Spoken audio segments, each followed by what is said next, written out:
Today we're going to be solving equations that have fraction coefficients. So I just want to remind you some important rules about fractions. So first we're going to add. In this case they have like denominators. We're not going to get too heavy duty in adding and subtracting. If they have like denominators, remember you leave the denominator the same and add the numerators. 6 plus 1 is 7. When you are multiplying I like better than adding or subtracting because you multiply straight across. If there's anything you can cancel out first, you can. In this case, you can't. They don't have any common factors. So you just multiply across. 5 times 1 is 5. 9 times 2 is 18. With division, though, very similar to subtraction, where we had to keep, change, we keep, change. So we're going to rewrite this 2/9 times, remember division and multiplication are opposites, just like addition, subtraction. So when it was subtraction, we changed it to addition. Here, it's division, so we're going to change it to multiplication. And instead of changing this to its opposite, with multiplication and division, you change it to its reciprocal. So we're going to flip these numbers around and make that 4/1. Keep, change, and then multiply across. 2 times 4 is 8, 9 times 1 is 9, and that's in simplest form. So again, what we're doing today is still solving equations, but with rational coefficients. Rational coefficients means, for our purposes, fractions today and decimals another day. We've been working with the distributive property, and the distributive property is one way that will help us eliminate our coefficients that are fractions. Remember, the distributive property tells us that we can multiply over the parentheses if it is a sum or a difference to get rid of the parentheses. So 1/2 of 2 is 1x, 1/2 of 4 is 2.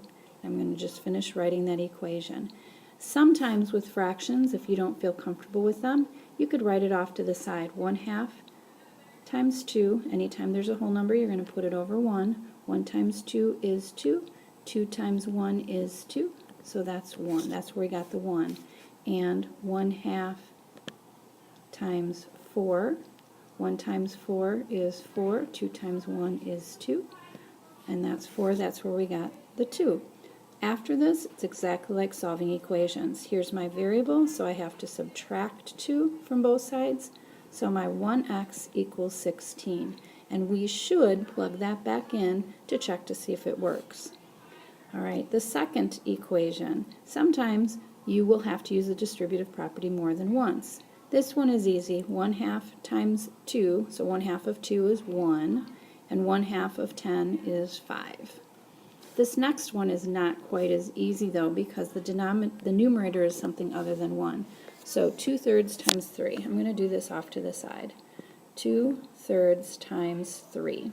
Remember that we're going to put it over 1. And we could multiply straight across like we did up here. But instead of multiplying straight across, I'm going to see if there's anything I can cancel. And there is. 3 goes into 3 once. 3 goes into 3 once. So 2 times 1 is 2, 1 times 1 is 1. So 2/3 of 3 is 2, and I have my x there. Now I'm going to do 2/3 of 15. Again, it's a little trickier, so I'm going to write it over here. 2/3 times 15. That whole number, we need to put it over 1, open that door to make it into a fraction. And again, I could multiply straight across. 2 times 15 is 30, 3 times 1 is 3, but some people really like to cancel out first. So 3 goes into 3 once, 3 goes into 15 5 times, so 2 times 5 is 10 over 1. So now when I do my 2/3 times 15, I have my 10. This was subtraction, so I'm going to drop that down, and that equals 25. So now this is an equation in 2 different colors, but I'm still going to look at the whole thing. What do I have in common? I want to simplify it before I start combining like terms. So I have my x and my 2x to make 3x, and I have my 5. Now be careful here because I'm going to underline the sign in front of it. That says 5 minus 10. 5 minus 10, 5 minus 10, keep, change, change. So unlike signs I subtract, I'm actually coming up with a minus 5 equals 25. And now I can start solving. Here's my variable term. It says minus 5, so I have to add 5. So 3x equals 30. And then it's multiplied by 3, so we can divide by 3, so x is 10. So we took something that looked very complicated, used the distributive property to get rid of the equation, the fractions, and then solve from there.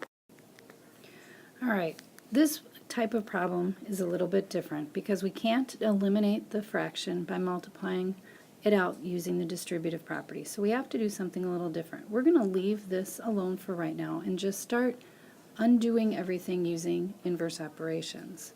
So it's plus 2, so we're going to subtract 2. We're going to leave this 2/5 x equals negative 6. Right here, it says that x is being multiplied by 2/5. Every other time we've solved a problem like this, if it's multiplied, we divide. But if you're dividing by 2/5, think of what that really means. Dividing by 2/5, what we would really have to do is instead of thinking of it as dividing by 2/5, we would have to multiply by 5 over 2. So we're going to multiply both sides by 5 over 2 because when you're dividing by a fraction, what you're really doing is multiplying by the reciprocal. Keep, change, change. So we can see that 5's cancel out, the 2's cancel out, we're left with x on this side, and we're left with negative 30 over 2 on this side, which is the same thing as negative 15. This second example, we have a little bit of work to do because of combining like terms. So we're going to divide our sides. Negative 3x plus 2x. 3 plus 2 is 5, so now we have 5/7 x plus 2 equals 12. My variable is right here, so it says plus 2, so I'm going to subtract 2 on both sides. So now I have 5/7 x equals 10. Every other time we've done this, if it was multiplied, we had to divide.